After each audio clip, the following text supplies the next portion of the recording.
En el nombre del Padre, del Hijo y del Espíritu Santo. Amén. De la primera carta del apóstol San Pablo a los Corintios. Queridos hermanos, ya sé que todos ustedes conocen lo que está permitido con respecto a la carne inmolada a los ídolos. Pero cuidado, porque el puro hecho de conocer llena de soberbia. El amor, en cambio, hace el bien. Y si alguno piensa que ese conocimiento le basta, no tiene idea de lo que es verdadero conocimiento. Pero aquel que ama a Dios es verdaderamente conocido por Dios. Ahora bien, con respecto a comer la carne ofrecida a los ídolos, sabemos que un ídolo no representa nada real y que no hay más que un solo Dios.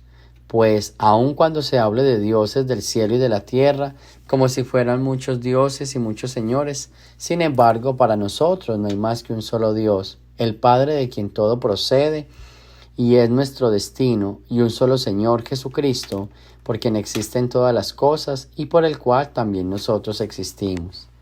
Mas no todos saben esto, pues algunos acostumbrados a la idolatría, hasta hace poco siguen comiendo la carne como si estuviera consagrada a los ídolos, y puesto que su conciencia está poco formada, pecan. No es ciertamente la comida lo que nos hará agradables a Dios, ni vamos a ser mejores o peores por comer o no comer. Pero tengan cuidado de que esa libertad de ustedes no sea ocasión de pecado para los que tienen la conciencia poco formada. Porque si a ti, que sabes estas cosas, te ve alguien sentado a la mesa en un templo de los ídolos, ¿no se creerá autorizado por su conciencia, que está poco formada, a comer de lo sacrificado a los ídolos? Entonces, por culpa de tu conocimiento, haces que se pierda el hermano que tiene la conciencia poco formada, por quien murió Cristo. De esta manera, al pecar ustedes contra sus hermanos, haciendo daño a su conciencia poco formada, pecan contra Cristo. Por lo tanto, si un alimento le es ocasión de pecado a mi hermano, nunca comeré carne para no darle ocasión de pecado. Palabra de Dios. Del Santo Evangelio según San Lucas. En aquel tiempo Jesús dijo a sus discípulos: amen a sus enemigos, hagan el bien a los que los aborrecen, bendigan a quienes los maldicen y oren por quienes los difaman. Al que te golpea en una mejilla, preséntale la otra. Al que te quite el manto, déjelo llevarse también la túnica. Al que te pida, dale, y al que se lleve lo tuyo, no se lo reclames. Traten a los demás como quieran que los traten a ustedes, porque si aman solo a los que los aman, ¿qué hacen de extraordinario? También los pecadores aman a quienes los aman. Si hacen el bien solo a los que les hacen el bien, ¿qué tiene de extraordinario? Lo mismo hacen los pecadores. Si prestan solamente cuando esperan cobrar, ¿qué hacen de extraordinario? También los pecadores prestan a otros pecadores con la intención de cobrárselos después. Ustedes, en cambio, amen a sus enemigos, hagan el bien y presten sin esperar recompensa. Así tendrán un gran premio y serán hijos del Altísimo, porque Él es bueno hasta con los malos y los ingratos. Sean misericordiosos como su Padre es misericordioso. No juzguen y no serán juzgados. No condenen y no serán condenados. Perdonen y serán perdonados. Den y se les dará. Recibirán una medida buena, bien sacudida, apretada y rebosante en los pliegues de su túnica, porque con la misma vara, con la misma medida con que midan, serán medidos. Palabra del Señor.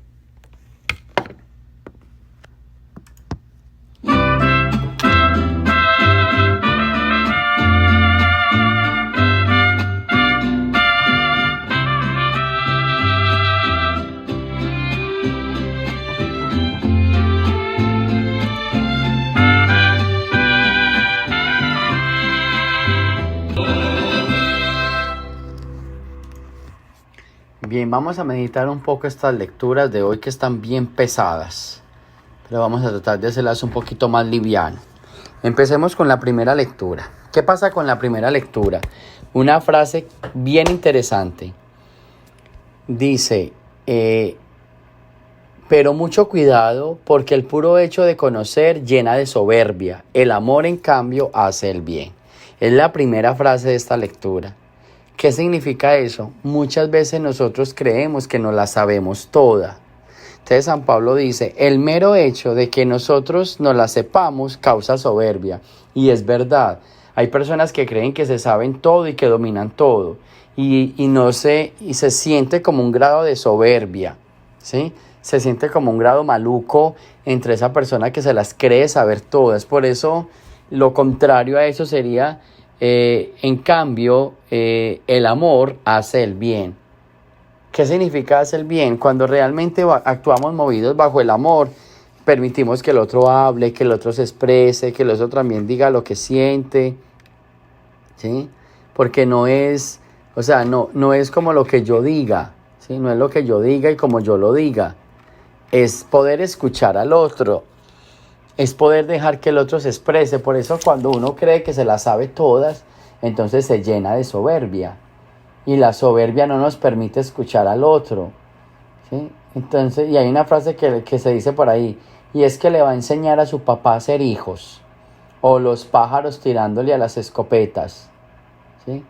¿Por qué no poder permitir o abrirnos al entendimiento o a la enseñanza de los demás? El otro me puede enseñar a mí, está bien, no pasa nada, yo puedo aprender también por el otro. No necesariamente soy yo el que me las sé todas, también el otro me puede aportar. Entonces, no consideremos en nuestra vida como que ya no lo sabemos, como que ya dominamos, como soy yo el que sé, soy yo el que domino, soy yo el que conozco, porque nos llegará la soberbia. Y entonces, ese creernos que no la sabemos, dañamos muchas veces la conciencia del otro. ¿Qué es lo que habla San Pablo, lo de los ídolos? ¿Qué es lo que pasaba? Lo que pasa es que en Corinto se sacrificaban carne a los ídolos y se la comían. Entonces, ya se había prohibido como esa práctica. Y se decía que no era bueno comer carne sacrificada a los ídolos. Pero San Pablo dice, todos sabemos que la carne sacrificada a los ídolos es mentira, o sea, es carne, ¿sí? Es carne. Pero si alguien que no está tan preparado te ve comiendo esa carne, se va a escandalizar. Esa es la frase que va a usar él. O sea, si alguien que tiene la conciencia débil, poco formada, y te ve a ti comiendo carne y tú dices, no, pero es que eso no es nada, esto no es a los ídolos, esto es carne, ya, eso no es nada, no se sulfure, no se escandalice. Sí, eso es verdad, pero si esa persona tiene la conciencia muy débil, se va a escandalizar y entonces le vamos a dañar la formación. Entonces viene la frase que él enseña, comer carne no es pecado. O sea, si un alimento cualquiera no es pecado, pero si ese alimento le es ocasión de pecado a mi hermano, entonces no lo comeré para no ser ocasión de pecado. ¿Sí ven? Comer carne no es pecado, pero si escandaliza a mi hermano, no se la coma. ¿Qué quiere decir? Que hay alguna acción o algún acto que tú lo sabes que no es malo, que está bien, pero si hay alguien que está al frente de ti y es débil y no está bien preparado, se va a escandalizar con eso. No lo haga, absténgase de hacerlo. No lo haga por usted, hágalo por el otro, piense en el otro, porque uno muchas veces no piensa en el otro. Es que eso no es nada, yo soy así, eso no es pecado, yo veré. Sí, está bien, puede que no sea nada, puede que no sea pecado, sí. Pero si alguien que te ve se va a escandalizar, no seas motivo de escándalo. Uno tiene que cuidarse mucho en esta vida de no ser una piedra de tropiezo para el hermano. Si tú ya estás evangelizado, gloria a Dios. Si tú sabes que eso no es nada, gloria a Dios. Pero respeta a aquellos que apenas están aprendiendo. Respeta a aquellos que apenas se están formando. ¿Sí? Porque entonces los vamos a dañar. No los vamos a acabar de formar, sino que los vamos a escandalizar y los vamos a asustar. ¿Sí? Nos vamos a asustar y eso no va a ser bueno. Eso va a destruir mucho y va a dañar las conciencias del otro. Entonces, esta enseñanza es bien bonita por eso. ¿Sí? Yo les voy a poner un ejemplo. Hablamos mucho como de violadores. Se habla mucho de violación, de violación, de violación. El hombre es un perverso, el hombre es un cochino, el hombre es un violador. Sí, está bien. Pero ¿por qué no se revisa usted como mujer y se mira cómo se viste? Es que se pone minifalda, es que se pone una blusa que no se puede ni agachar. Porque cuando se agacha se le ven hasta los pecados. Y la falda ni se diga. Ni se diga cuando se agacha. Y a veces son bien incómodas. Yo a veces las miro como en misa. Cuando vienen a los sacramentos. Ay, con esos vestidos tan pegados. Ellas creen que se ven lindas. Pero son unos vestidos tan feos que son cargando al niño y subiéndose la blusa porque se le cae o bajándose la falda. Eso causa incomodidad. Alguien ve eso, es bien débil de pensamiento, es bien débil del control y puede caer. Puede caer. Uno tiene que ser cuidadoso también con lo que hace, con lo que muestra. Y esto es un ejemplo material. No se refiere la lectura a eso, pero con este ejemplo me van a entender. Entonces yo salgo a la calle y salgo con una pantalonetita bien cortita. Ah, pero eso no es nada. Sí, para mí no es nada. Pero usted no sabe lo que está pasando por el otro. Por ejemplo, vivimos en una casa. Viven ahí y hay un inquilino que puede ser un amigo de su esposo o puede ser una amiga de su esposa. Y entonces usted va a salir en ropa interior. Ah, eso no es nada, somos amigos. Está bien, puede que usted no sienta nada porque la ve como una amiga o un amigo, pero usted no sabe esa persona que está viendo, que siente, que se despierta cuando lo ve o cuando la ve. Eso es lo que San Pablo dice, tengamos cierto respeto por el otro, porque el otro puede ser de mente débil, de formación débil. Tengamos respeto también, no hagamos las cosas porque a mí no me parece, porque eso es una bobada, porque es que tenemos que aprender, tenemos que madurar, ¿sí? Y esto es un ejemplo para los adolescentes. Los papás no son anticuados, fueron educados en otro mundo, en otro tiempo, y para ellos les cuesta entender ciertas cosas. No las haga de la manera tan violenta. Porque es que, es que eso no es nada, es que él es muy anticuado. No, es que a él le cuesta entender eso, no es fácil, es que el caso es fácil para todos, no es fácil. Hay cosas que para algunos no es fácil de asumir, tenemos situaciones difíciles de aceptar. Entonces, ¿por qué tenemos que decir eso no es nada, eso es fácil? Volvemos al ejemplo del adolescente, tan anticuado. No, yo tengo que ir formando la conciencia del otro, pero tengo que formarla poco a poco. No puede ser de manera brusca, tiene que ser un poco a poco. Un poco a poco. Entonces, ese es el Evangelio. Repito las dos frases. Si crees que te la sabes toda, entonces ya pecas de soberbia. Y la segunda, comer carne no es pecado, pero si tu hermano se va a escandalizar, no se la coma. Piensa en el otro, piensa en la conciencia del otro y en la formación del otro. Ahora viene el Evangelio. El Evangelio dice Jesús, amen a sus enemigos, hagan el bien a los que los aborrecen, bendigan a los que los maldicen, oren por quienes los difaman. O sea, una cantidad de cosas como contrarias. ¿Por qué? Porque es que si uno ama, no se puede poner en el papel de los malos. Si uno ama, ¿en qué papel debe estar? En el de los buenos. Ejemplo para que me entiendan. Porque es que si dice el Señor, porque es que si ustedes hacen el bien solo a los que les hace el bien, ¿qué hacemos de extraordinario? Los pecadores hacen lo mismo. Hay gente que dice, yo soy bueno con los buenos. ¿Y qué hace de nuevo ahí? No hay nada bueno. Es que el que me la hace me la paga. Es que si me buscan me encuentran. Y entonces, ¿cuál es el acto de bondad? Yo no te estoy diciendo que te aguantes y que te dejes, pero que no respondas con violencia. Si alguien te hace daño, retírate, pero no respondas con violencia. No le pagues con la misma moneda. Porque entonces, ¿cuándo vamos a acabar este círculo de violencia y de maldad? Aquí la tarea es ponernos en el plano del amor y acabar con el círculo de maldad. Yo he escuchado a muchos padres decir, es que como a mí me pegaron, entonces yo también le pego a mis hijos. Es que a mí me educaron así, yo los voy a educar así también. ¿Cómo así? Entonces, ¿cuándo vas a romper con este ciclo, con este círculo, con esta cadena? No, tenemos que ser diferentes, tenemos que marcar la diferencia. Entonces, como a mí me engañaron, entonces yo engaño. Entonces, como usted me mintió, yo también le voy a mentir. Esa es la ley del talión, el ojo por ojo. No, tenemos que aprender a amar. Amar a los enemigos, amar a los que nos persiguen. ¿Qué significa amar? no devolverles el mal. Si los tengo que alejar, pues los alejo, pero sin hacerles el mal. ¿Sí? ¿Por qué? Porque entonces nosotros queremos que Dios no nos juzgue, pero sí juzgamos. Queremos que Dios no nos condene, pero sí condenamos. Queremos que Dios nos dé, pero no somos capaces de dar. ¿Sí ven? ¿Cómo vamos a apelar por la misericordia y el amor de Dios cuando nosotros no tenemos la misericordia con el hermano? Yo por eso es que uno de los pecados, y ustedes me lo han escuchado muchas veces, y a mí me da rabia, es el juzgar.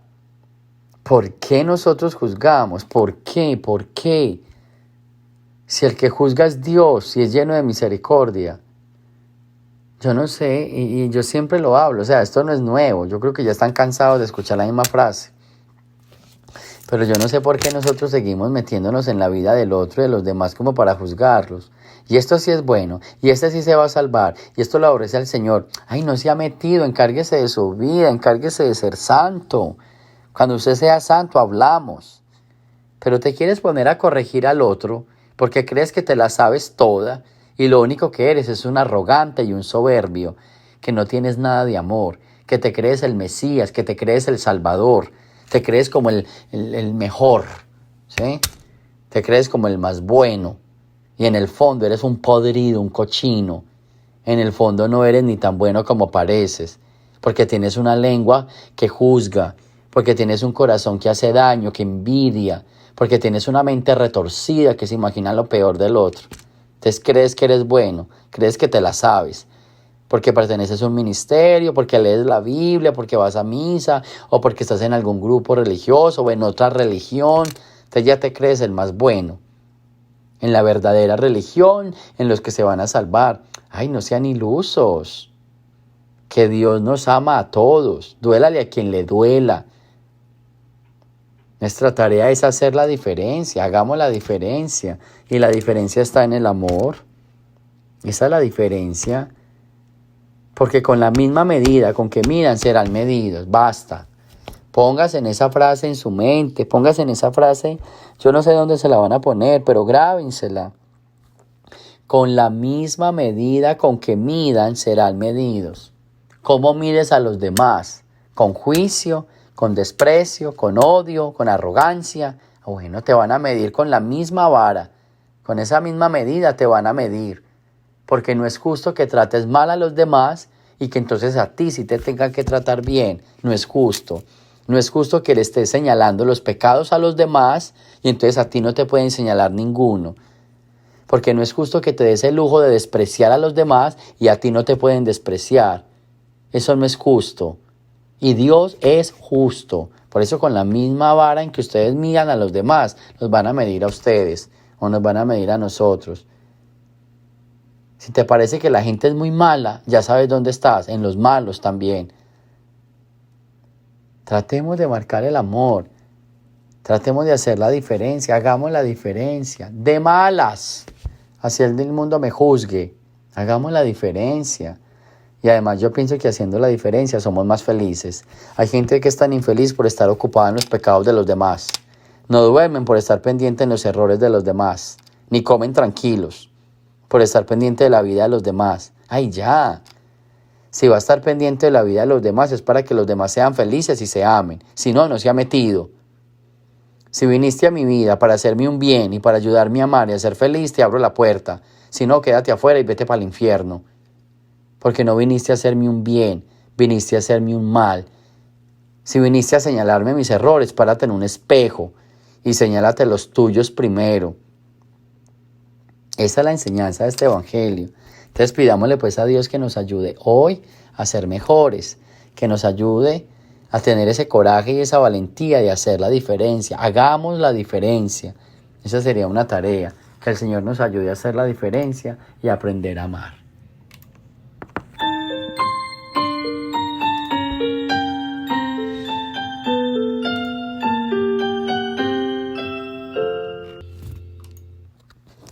Gloria al Padre, al Hijo y al Espíritu Santo, como era en el principio, ahora y siempre, por los siglos de los siglos. Amén.